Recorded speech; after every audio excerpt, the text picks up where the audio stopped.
Bonsoir à tous, il est 20h en Guinée, bienvenue dans cette édition d'information. Les titres.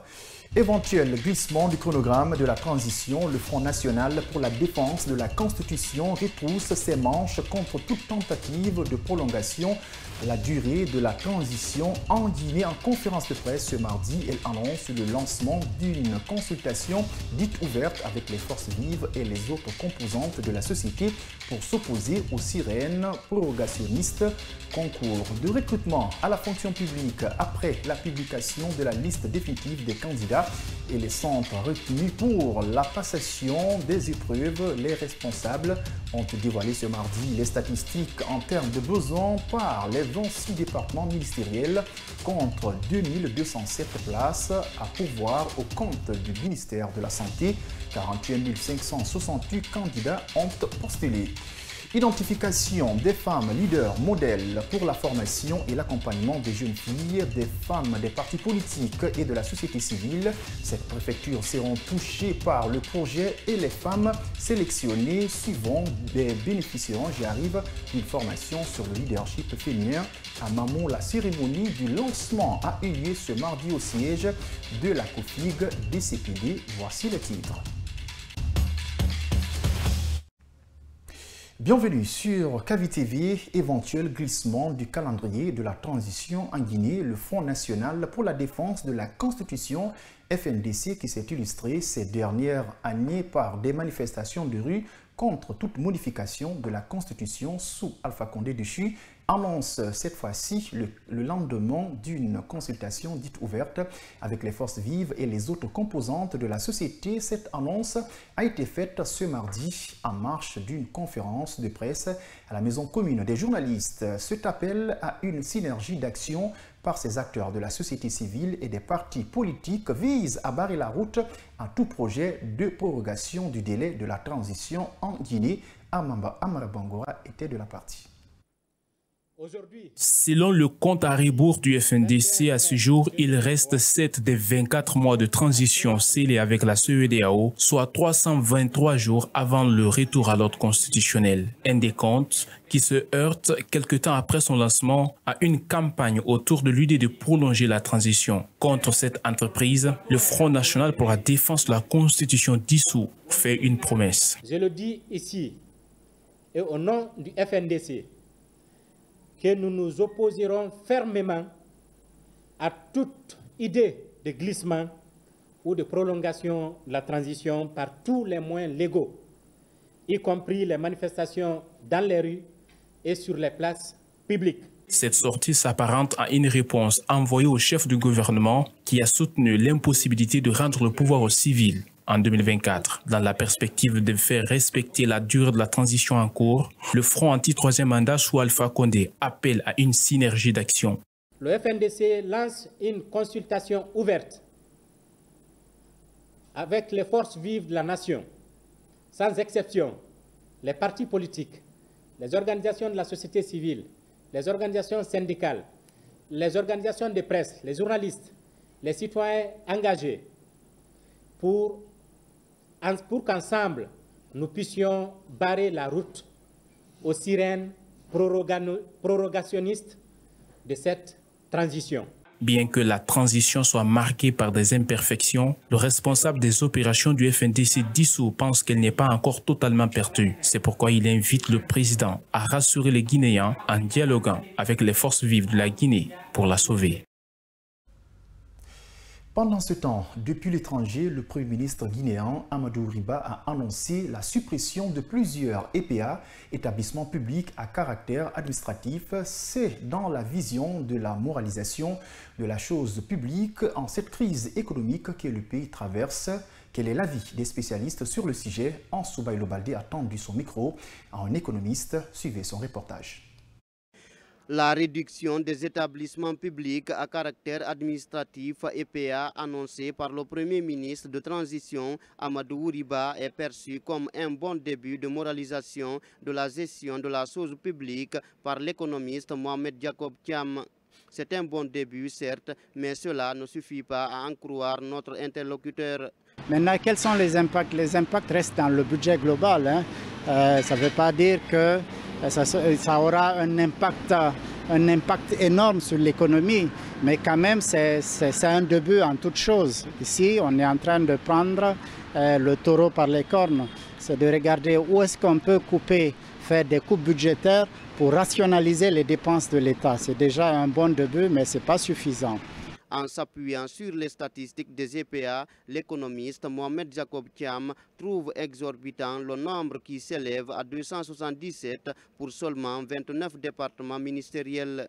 Si nous prenons aujourd'hui l'état des lieux des EPA, nous avons pour 29 ministères 277 EPA. Ça veut dire quoi? Ça veut dire que vous avez un ratio, un ministère pour 9 EPA. Et cela est dramatique parce que ça veut dire quoi? Ça veut dire que pour le même budget, vous le dépensez 9 fois. 9 fois, ça veut dire que c'est un gaspillage au niveau du budget. Le Premier ministre Amadou Riba a fait cette annonce pour, selon lui, réduire les dépenses économiques sur le budget de l'État au moment où la Guinée traverse une crise économique. Lancement ce mardi au siège de la COFIG DCPD de la deuxième activité du projet Filles et femmes engagées pour la construction de la paix en Guinée, FIFEP Guinée. Il s'agit pour les missions de procéder à l'identification des femmes leaders modèles pour la formation et l'accompagnement des jeunes filles, des femmes des partis politiques et de la société civile. 7 préfectures seront touchées par le projet et les femmes sélectionnées suivront une formation sur le leadership féminin dans les jours à venir. À Mamou, reportage Mamadou Tanouba. La deuxième phase du projet Filles et femmes engagées pour la construction de la paix en Guinée constitue à identifier des femmes leaders, modèles pour la formation et l'accompagnement des jeunes filles, des femmes des partis politiques et de la société civile. La COFIG DCPD et ses partenaires mettent les bouchées doubles pour le départ des équipes d'identification dans cette préfecture de l'intérieur du pays. C'est important qu'il y ait des femmes à l'intérieur du pays, pas seulement à Conakry, des femmes à l'intérieur du pays qui sont, comment on appelle, que nous allons prendre, et qui sont outillées pour pouvoir travailler à l'intérieur du pays pour promouvoir la paix. C'est extrêmement important. Et c'est cette identification que le projet va faire. Dans chacune des préfectures visées par le projet FIFEP, les femmes leaders identifiées seront outillées dans la résolution des conflits. Fatoumata Morgane est la coordinatrice pays de CARE Guinée qui est également impliquée dans ce projet. Donc cette activité est importante dans la mesure où elle va un peu capaciter ces femmes dans le cadre de la résolution des conflits, mais aussi les outiller sur tous les mécanismes de prévention d'abord des conflits, mais au cas où ces conflits-là surviennent, puisqu'ils sont inhérents à la vie de l'homme, comment faire en sorte qu'elles puissent minimiser les dégâts. C'est un peu ce rôle. Le choix de la COFIG n'est pas fortuit selon la chef de projet, Dr Aïlama Traoré. L'arrivée de ce projet n'a pas été fortuite pour le choix de la COFIG. Si vous voyez qu'on nous a choisi pour être partenaire pour ce projet, c'est par rapport à certaines bases. La COFIG a été identifiée par rapport à ce que la COFIG a l'habitude de faire. Parce que notre force, c'est la mobilisation surtout. Adjata Martiam est missionnaire dans le cadre du projet FIFEP à Mamou et à Labé. Elle a déjà fait une prospection avant la phase d'identification. La prospection est déjà faite. Le projet FIFEP lancé en décembre 2023, la première activité a été effectuée en mai 2023. Elle était basée uniquement sur la prospection du terrain, l'identification et le renouvellement de nos structures, leur faire connaître le projet FIFEP. Cela a été fait. Le projet Filles et femmes engagées pour la construction de la paix en Guinée vient à un moment opportun avec la transition. Il est financé par le fonds PBF.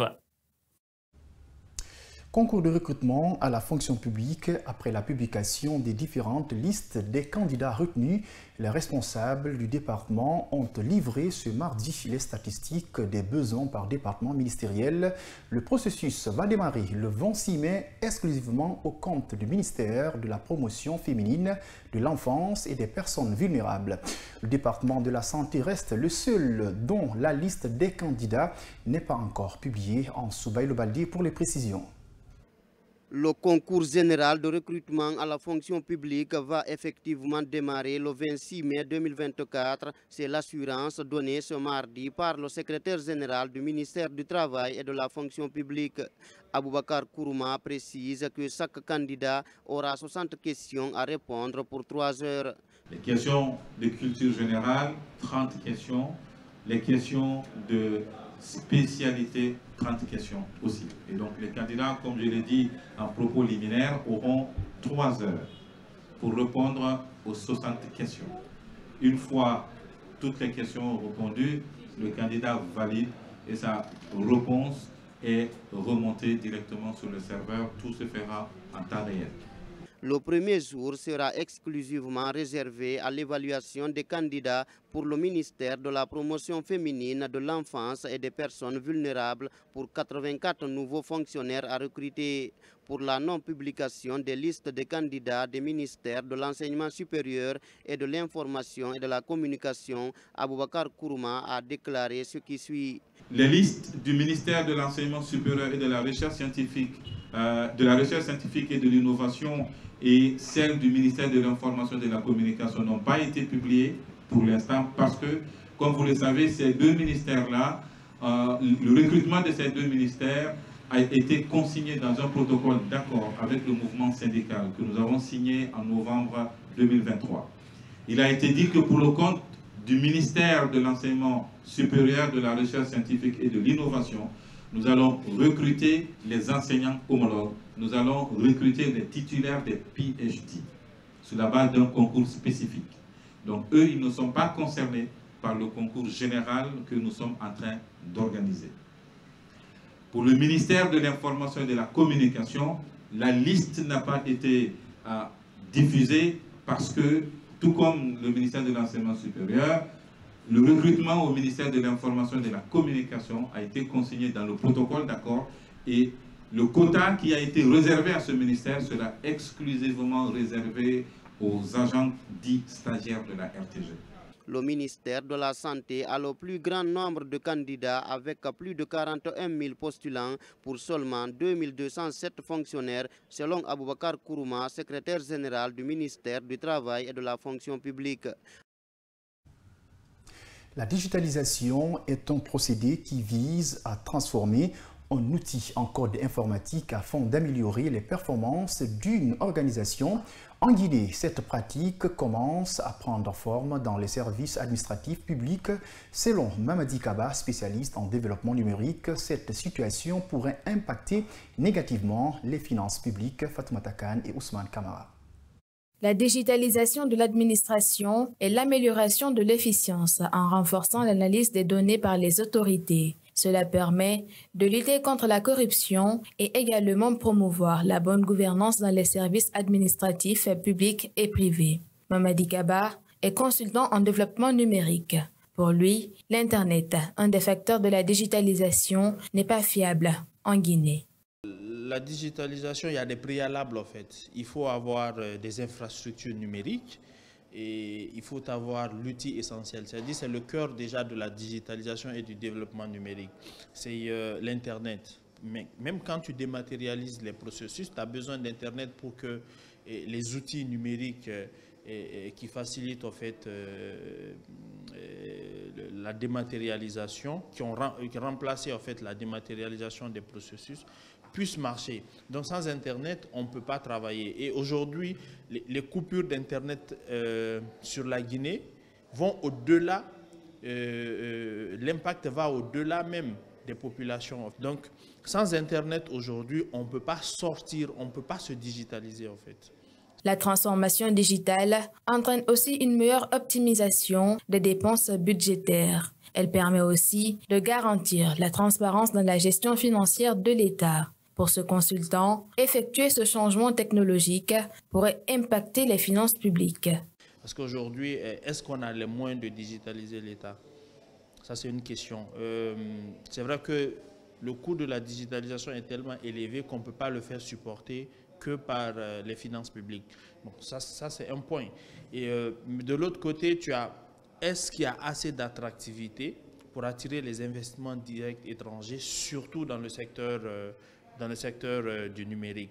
Est-ce qu'on a une politique consistante qui puisse permettre aux investisseurs étrangers et locaux d'investir dans le développement numérique? Mettre en place un système attractif pour attirer des investisseurs pourrait contribuer au développement numérique, qui est un élément essentiel pour garantir un développement durable, a conclu ce spécialiste. La saison pluvieuse s'annonce en Guinée avec beaucoup de difficultés pour les citoyens. Dans la capitale Conakry, une forte chance d'éboulement est possible à la décharge d'ordures située dans le quartier Dar es Salaam. Vous le verrez sur ces images, des personnes cohabitent avec une montagne d'ordures avec tous les risques qui vont avec. Tiena Boucham pour les détails. La montagne d'ordures de Dar es Salaam court un grand risque d'éboulement avec la saison pluvieuse qui s'annonce à Conakry. Dans ce quartier, le cimetière est le plus menacé. Cet espace funéraire est presque envahi par des ordures. Ces images prises à proximité en disent long. Une inquiétude pour les riverains. Le chef de secteur rencontré sur place plaide pour une délocalisation de la décharge. Mais comme la saison pluvieuse est proche maintenant, on s'inquiète un peu. On s'inquiète parce qu'avec la hauteur là, ça risque de faire un éboulement quand il y a la pluie. Et dès qu'il y aura l'éboulement, le cimetière sera menacé. Donc notre gros problème, notre gros souci actuellement, c'est au niveau de là-bas. Mais le souci, malheureusement, notre vœu, le plus ardent veut qu'il y aura délocalisation maintenant de cette montagne d'ordures. Parce que vous-même, vous avez constaté, l'odeur commence à venir maintenant. Pendant la saison pluvieuse, il n'y aura plus de fumée. Mais l'odeur, quand même, on ressent l'odeur. Mais avec la saison sèche, c'est la fumée qui nous menace. C'est pourquoi nous, pendant la saison pluvieuse ou la saison sèche, c'est les bavettes qu'on met. Sinon, tu seras malade. Au-delà des odeurs nauséabondes et d'un nuage de fumée qui surplombe les regards, les risques d'éboulement et d'inondation sont de plus en plus élevés.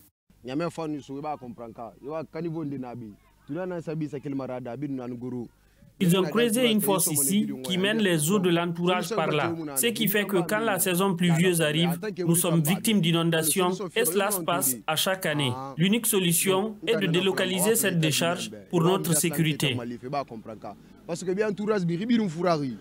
Pour éviter tout risque, la délocalisation de cette décharge reste l'unique solution pour ses habitants. En attendant l'intervention des autorités compétentes, les habitants de Dar es Salaam s'impliquent pour des solutions aléatoires.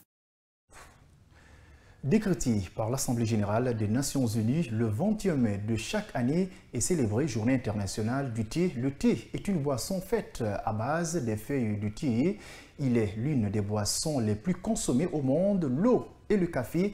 Le thé est originaire du nord-est de l'Inde et au sud-est de la Chine. Ce mardi, notre reporter Mamaïsata Tawel Kamara s'est rendu dans certains points de vente de cette boisson très prisée à Conakry. Là-bas, ils sont nombreux parmi des jeunes à s'en donner à cœur joie. Le thé est une infusion préparée à partir des feuilles. Il est riche en polyphénol aux propriétés protectrices et antioxydantes. Mamadou Seloubari est un amoureux de cette substance depuis plus de 15 ans. Ce mardi, nous lui avons trouvé dans un bar-café Siakosa. Consommer du thé est devenu une routine pour lui. Avant, on me disait que le thé n'était pas bon, mais j'ai fouillé. Finalement, j'ai su que vraiment, le thé, c'est dérivé le café et autres, a ses avantages. Parce que quand vous buvez le thé, vous vous sentez bien et vous ne somnolez pas pendant les heures de travail. Donc, c'est un bon produit pour moi. Pas que lui, chaque jour, Amadouba trouve du plaisir dans la consommation du thé. Le matin, quand on vient, on a faim. Maintenant, je bois du Lipton pour juste 1 heure comme ça, 2 heures du temps comme ça, pour plus bien manger. Parce que quand je bois du Lipton, je vais avoir l'appétit pour pouvoir bien manger. Maintenant, la taille, on boit ça parfois. Si on n'a pas de boulot à faire, pour faire passer la journée, on boit du thé Après, on reste avec des amis pour juste passer du temps. Comme ça, ça va. Selon Dr Abdoulaye Diallo, le thé est une bonne substance, mais sa consommation abusive a des risques pour la santé de l'homme. Le thé agit surtout sur la dilatation des bronches, donc il aide à la respiration. Donc voilà pour les données sommaires de choses. Maintenant, quant à sa consommation, est-ce qu'elle est bonne? Vous savez, c'est un aliment. Tout ce qui vous plaît, vous prenez avec gaieté de cœur, vous n'exagérez pas. La satisfaction personnelle, là, ça c'est la nourriture. C'est bon pour vous, n'est-ce pas? Donc, dans beaucoup de pays, dans beaucoup de peuples, ils utilisent le thé comme stimulant. La consommation du thé est bénéfique pour la santé grâce à ses propriétés antioxydantes et anti-inflammatoires selon des spécialistes. Le thé occupe une place importante culturellement dans certains pays. Sport pour finir ce journal, alors que la fin de tous les championnats du continent européen se rapproche progressivement, de nombreux joueurs guinéens ont brillé dans leurs clubs respectifs, de la France à l'Allemagne. Voici un récapitulatif des performances des Guinéens, d'ailleurs avec Hassan Diallo.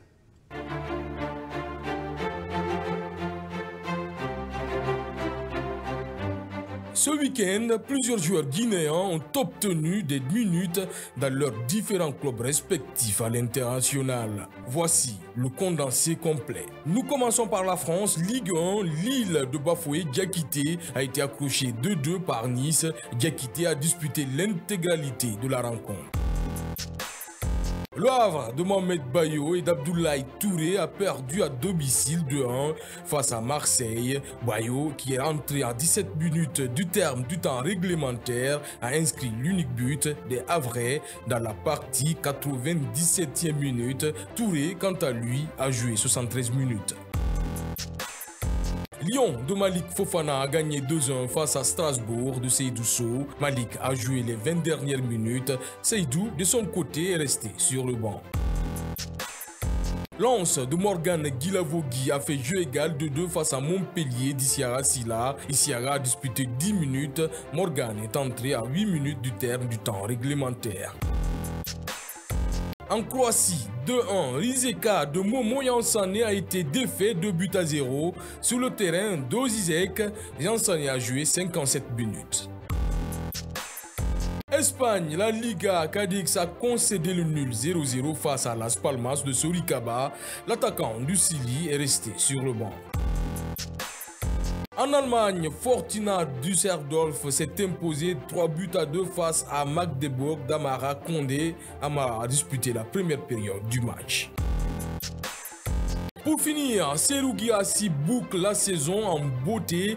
Pour leur dernier match de la saison, Stuttgart et Serhou Guirassy recevaient le Borussia Mönchengladbach ce samedi 18 mai. Une fin de saison tranquille pour les Rouges qui ont disposé facilement de leur adversaire 4-0 face à leur attaquant guinéen. Impressionnant depuis le début de la saison, le buteur de 28 ans a réalisé une nouvelle masterclass pour terminer en beauté. Il s'est offert un doublé en moins de 10 minutes, 23e, 31e minute, avant de délivrer une passe décisive en seconde période à la 75e minute. L'international guinéen déclasse Kylian Mbappé et prend seul la deuxième place au classement des meilleurs buteurs des 5 grands championnats européens avec 28 buts en 28 matchs de Bundesliga. Il compte également 2 buts en Coupe d'Allemagne, ce qui fait un total de 30 buts en 30 matchs, toutes compétitions confondues. Son club termine aussi 2e du championnat allemand devant le Bayern Munich. C'est tout pour ce condensé des Guinéens d'ailleurs. On se retrouve très bientôt pour un nouveau numéro.